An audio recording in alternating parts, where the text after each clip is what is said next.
California, and mostly been replaced by other building materials. And the ones in the Bay Area largely were located on the water so that they could be shipped by boat. The bricks in your building came by boat, by barge, and there were no bridges then, right? From here to the building. Yeah, and there used to be, well, we're going to go by a building. I'll show you some old photographs where the scow schooners used to pull up right over here. A lot of this has been filled in now, and there's a hill that used to be here that's gone. But the kilns that fired the bricks used in your building are underneath those two tallest stacks. Those are Hoffman kilns, and they're still there. Haven't been used since I think the mid-50s. But there's coal fire, oil. Coal fire. It's funny. The coal is still left on top of them from the last day. They just said, "Okay, guys, go home," and they didn't fire them up again. Switched to a different type of coal. Huh. And where the coal came from? Like, I don't know. I've wondered about that. Or something. The mine coal in the East Bay.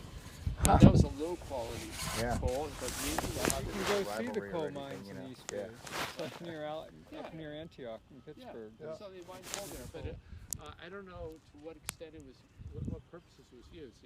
Different kinds of coal for different things. And certainly that would have been the closest.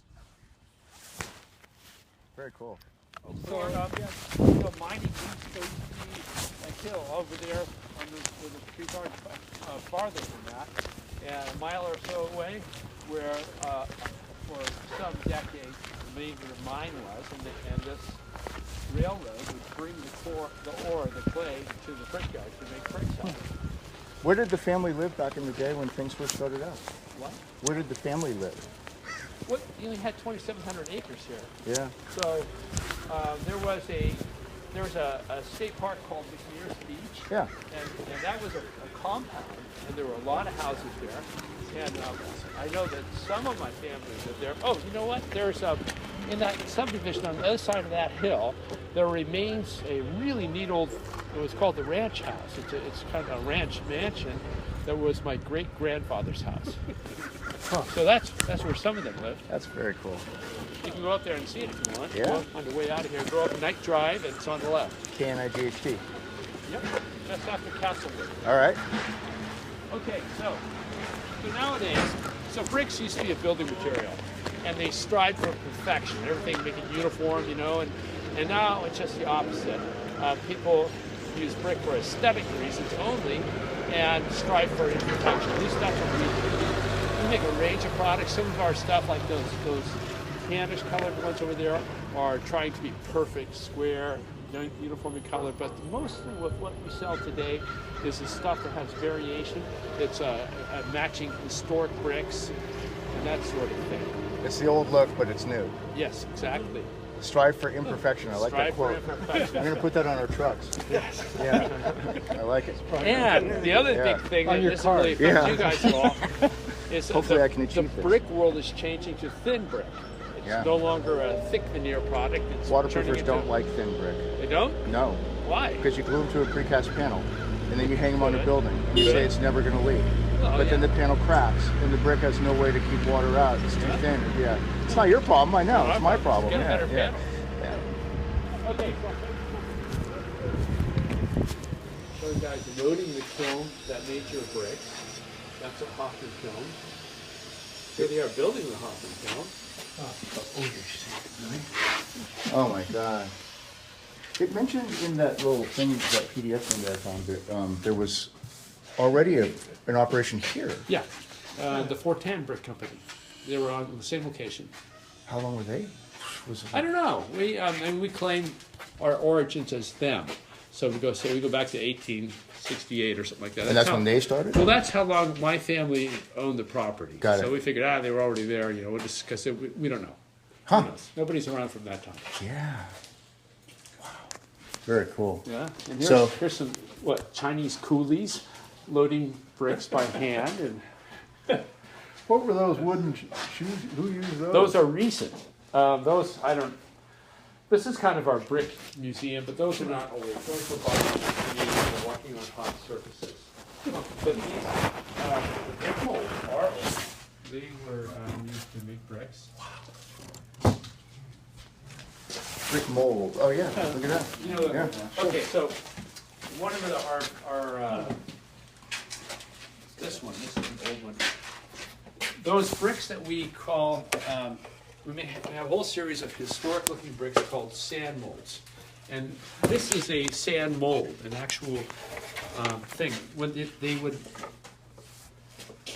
put wet mud, gooey wet mud into here, and they'd screed off the top, and then turn it upside down and thump it on a plank. And I think there's some pictures of somewhere around, maybe not on the walls, but they'd just be planks of bricks laid on it. And they're still made this way in other parts of the world today. You see, you know, in Nepal, all these fields with bricks laying on the ground. They were made with something like this. But sticky mud doesn't want to leave a cavity. So they would sprinkle it with sand first as a parting agent, and then put the mud in, and then the bricks would slide out easily. Which changed the look of the brick? Yeah, left a permanent I sandy think texture. yours are like that too, I think. Yeah. They got that kind of indented I'm look sure. on them. Well, you know what, yours may have been extruded. In the 20s, you know, things were getting mechanized. But you'll see a lot of historic buildings have a distinctive sandy, grainy texture to them, and that's because they were made with a device like this. That's the way they used to do it. Let's see how they did it more recently. Here you go. So these are stacks of bricks laying out on planks. They came right out of these things. Yeah. So would one guy do all this? Because this is not light, but you can imagine with 2, 4, 6, 8 bricks. It was a factory setting, you know, and I really don't know how it all worked. It's a workout. Okay. So they're just air drying? Well, initially, the brick is crush it up to make it into sort of a clay mud homogeneous, and then you add the right amount of water.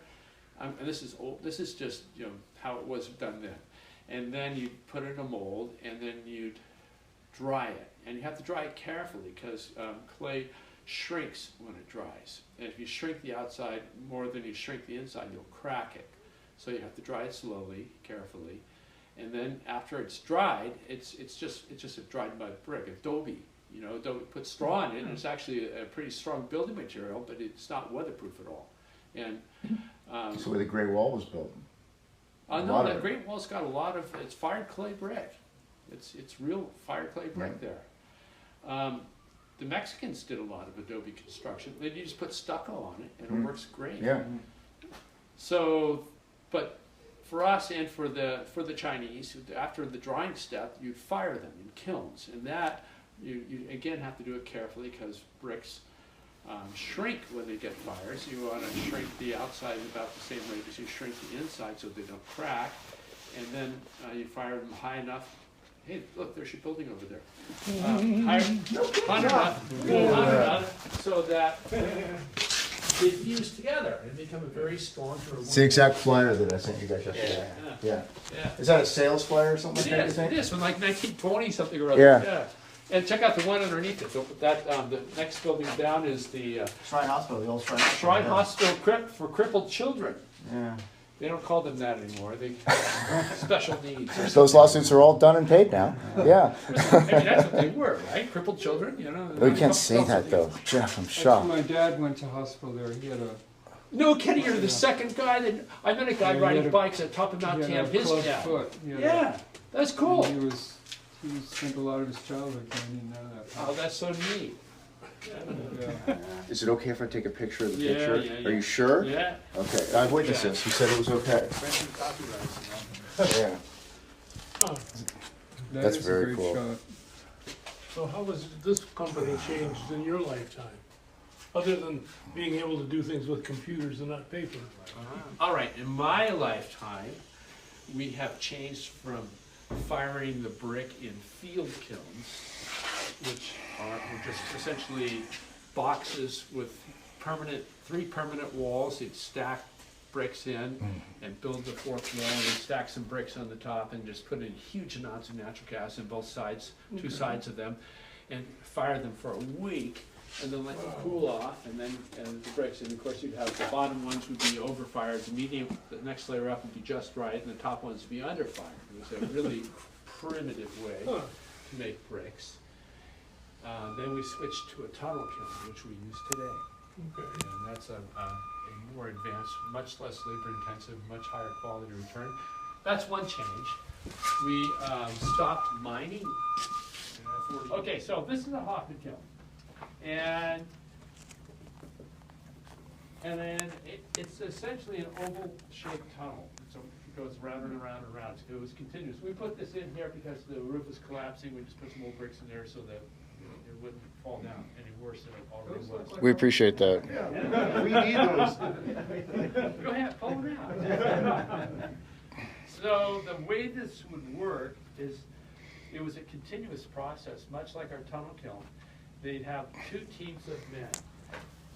One backing up, stacking bricks, and moving ever backward, and then the fire would follow them, and then another team of men following the fire, taking away the unfired or the fired bricks, and they would brick up these doorways and unbrick them as necessary to get in here. You have to brick yourself in? No. Oh. After you were done. And you see all the openings in the top? There was like slots. Oh, I can see them. You know what? Check out that. See that stick, the board sticking down? Yeah. That is an old instrument left over from when they were fired. Like a tapered wooden shaft that they would stack the bricks around. And then after the bricks were all stacked around it, it was tapered so they could withdraw it. And that would leave a channel for the coal to be dumped into. It would get the coal all the way down to the bottom. So each of these holes was a firing hole. And they would dump coal down into them. And that's one of the... How does the fire follow them? You're saying they dump coal, They they can just loose coal Okay, and so, they set it on I'll fire? tell you, yeah. Well, once it was going, eventually it just kept going. But yeah, the temperatures were high enough so that it would combust. It didn't... So the flame was just loose, the coals were Yeah. just loose? Well, it was solid brick in here. It was solid brick, right? And so this layer of coal dumped here was 4 feet high and the coal dumped there, and it was close enough so that it would combust. And they would control it drafted into the middle, and there's a bunch of damper controls in the middle, and they would. You can see this little funny mark along there, and you see them like here. Paper baffles, and the cover is still up there on top of it. They cut paper to exactly match the area of this tunnel, and they would use mud. You still see the fired mud to attach the paper to it, creating an air barrier. So they would compartmentalize it with these combustible barriers, and in this way they could control the airflow. And so they'd have the fresh air coming from that direction where the bricks are already fired. It would go over the fired bricks, cooling the bricks off so that people could heat them up, and bringing that temperature, that hot air, that energy into the combustion area so that you had preheated hot gases that would ignite with the coal. And then on this side of the fire, they would have the exhaust gases move through the bricks that were not yet fired. And they would cool off the exhaust gases before they went into the chimneys. And in that way, they would preheat the bricks before the actual fire got there. So it was like it was an energy efficient process. That the exhaust gases were relatively cool, and the bricks produced were relatively cool. So was the fire, was the brick, the brick that was being kiln dried in the middle of the fire? I mean, was the fire? Track right here, right? Yes, that's right. It right was in the middle. Solid, remember those pictures? Remember those pictures we saw in the office? Those guys with those bricks. Yeah. This whole thing was filled with bricks. Each brick had a space like this big around it, right? It was not stacked like that. That would not work. This was one busy place back in the day?